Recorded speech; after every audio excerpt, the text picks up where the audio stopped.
Assalamualaikum warahmatullahi wabarakatuh.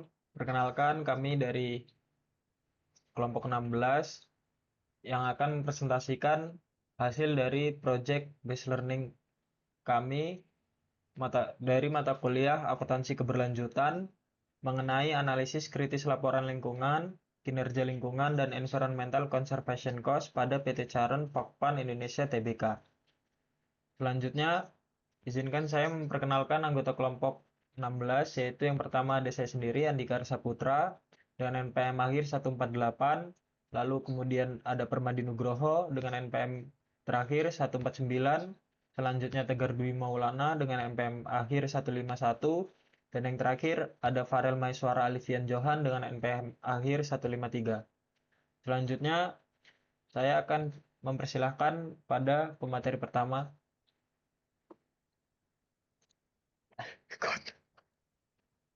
Baik, di sini saya akan menjelaskan dari latar belakang isu keberlanjutan mengalami peningkatan signifikan seiring meningkat seiring meningkat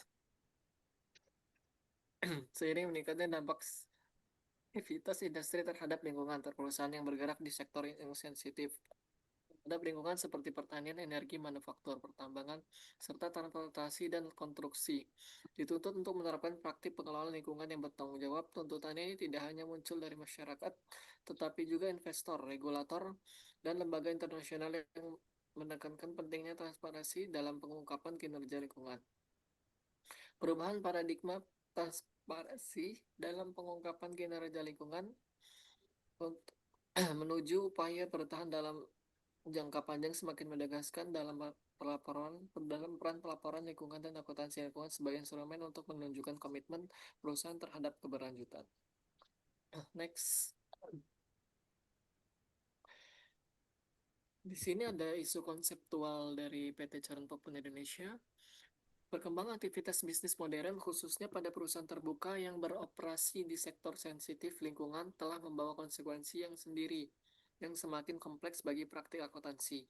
PT Caron Pokpan Indonesia Tbk sebagai perusahaan agribisnis yang di dan perunggasan terpadu memiliki keterkaitan langsung eksploitasi sumber daya alam, produksi limbah, biologis, emisi gas rumah kaca, serta dampak sosial terhadap petani, plasma, dan masyarakat sekitar.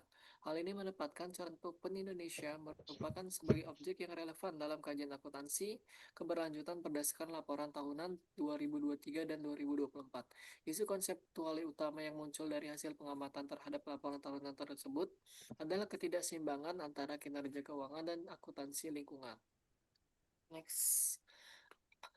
Prinsip CSR dalam laporan tahunan PIN, implementasi CSR tercermin dari berbagai program antara lain Kemitraan Petani Jagung dan Peternak Plasma, program pemberdayaan masyarakat, serta kepatuhan keberlanjutan.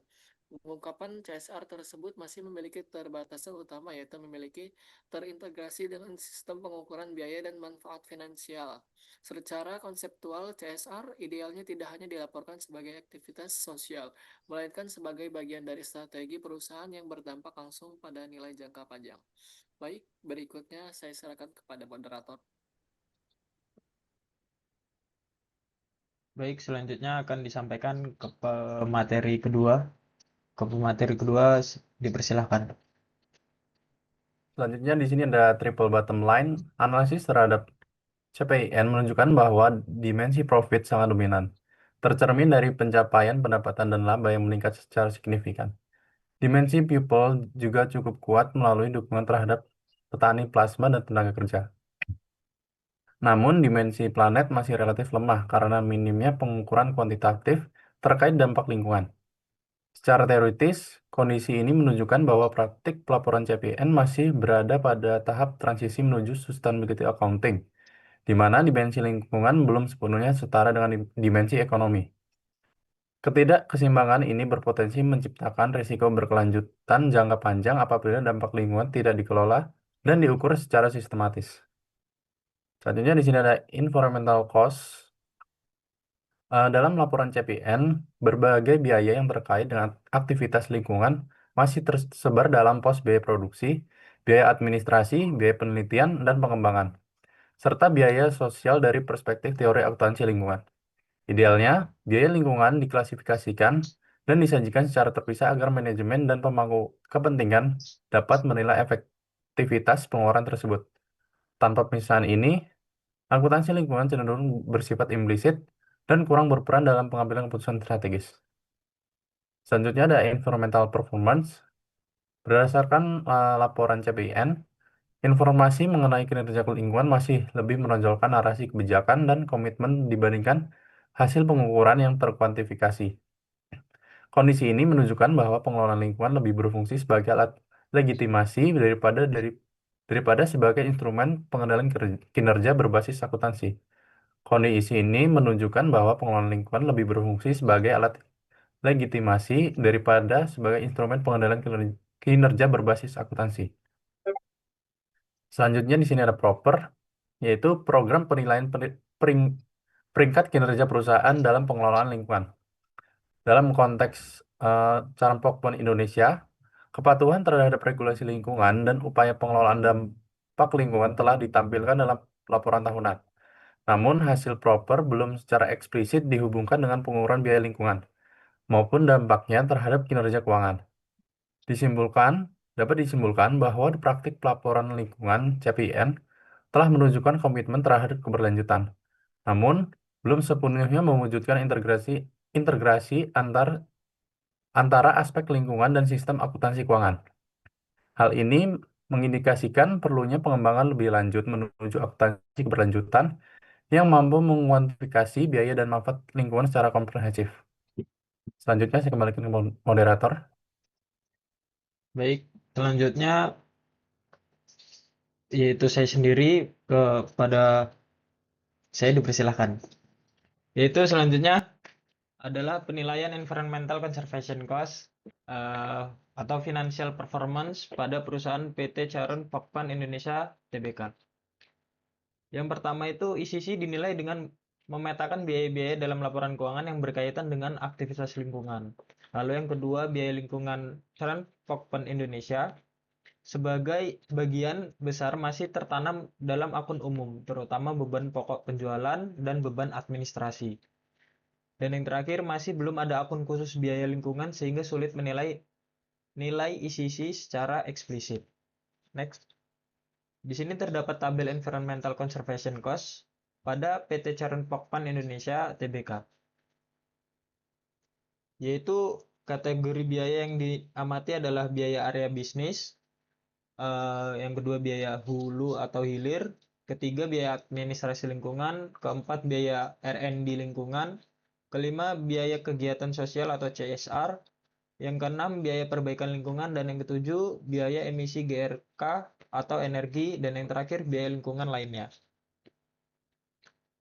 Yang dimana temuan utamanya itu biaya terbesar terkait lingkungan berada dalam beban pokok penjualan pada tahun 2023 yaitu sebesar 57,52 triliun dan pada tahun 2024 itu sebesar 51,73 triliun. Serta masih banyak biaya lingkungan yang include alias tidak dipisahkan secara spesifik pada laporan keuangan. Next. Selanjutnya adalah analisis environmental conservation cost atau ECC tahun 2023 dan 2024. Pada tahun 2023 pendapatan yaitu sebesar 72,63 triliun. Yang selanjutnya BPP sebesar 57,52 triliun dan labanya sebesar 2,83 triliun. Yaitu biaya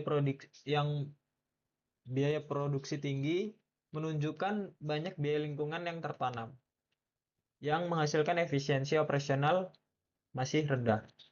Selanjutnya pada tahun 2024 yaitu pendapatan berada pada angka 66,17 triliun, BPP turun ke 51,73 triliun dan laba naik ke 4,42 triliun. Dengan penurunan BPP menunjukkan efisiensi operasional termasuk yang terkait lingkungan. Dan beban administrasi meningkat yaitu terdapat indikasi peningkatan tata kelola dan kepatuhan lingkungan. Perbandingan antara 2023 dan 2024 yaitu BPP turun kurang lebih 10% yang mengakibatkan efisiensi produksi dan logistik. Lalu yang kedua ada administrasi naik kurang lebih 9% yang mengakibatkan peningkatan investasi lingkungan dan kepatuhan. Lalu laba bersih naik sebesar 56% yang akhirnya biaya lingkungan tidak menghambat profit, lalu justru mendukung efisiensi PT Charon tersebut. Dari sini terdapat kesimpulan analisis ECC, yaitu ECC CPIN besar tetapi tersembunyi dalam struktur biaya. Lalu yang kedua, pengelolaan lingkungan berkontribusi pada peningkatan kinerja keuangan pada tahun 2024. Dan yang terakhir, tantangan utama adalah tidak ada pemisahan akun lingkungan secara eksplisit. Baik, selanjutnya akan disampaikan oleh teman saya. Untuk pemateri keempat, dipersilahkan. Kemudian yang terakhir adalah kesimpulan. Di sini dapat disimpulkan bahwa PT Charon Pokpen Indonesia Tbk masih berada pada tahap penerapan akuntansi lingkungan secara implisit. Perusahaan telah menjalankan aktivitas dan pengeluaran yang berkaitan dengan pengelolaan lingkungan, tetapi belum sepenuhnya mengadopsi sistem akuntansi keberlanjutan yang mampu mengidentifikasi, mengukur, dan melaporkan environmental conservation cost secara terpisah dan terintegrasi dengan kinerja keuangan. Selanjutnya saya kembalikan kepada moderator. Baik, terima kasih atas teman-teman saya yang telah mempresentasikan hasil dari Project Based Learning pada hari ini. Dan saya ucapkan terima kasih juga yang telah menonton. Dan saya akhiri, wabillahi taufiq walhidayah. Wassalamualaikum warahmatullahi wabarakatuh.